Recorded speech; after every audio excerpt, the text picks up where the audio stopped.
আসসালামু আলাইকুম, শুভ সকাল। কেমন আছেন আপনারা সবাই? আজকে সকালে খিচুড়ি রান্না করছি।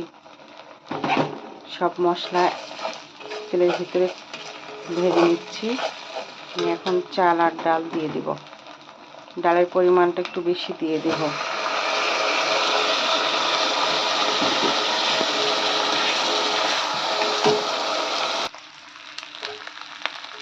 ডালের পরিমাণটা বেশি দিলে অনেক সুন্দর হবে খেতে।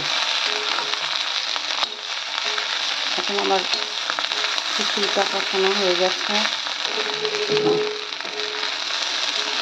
গরম পানি দিয়ে দিব।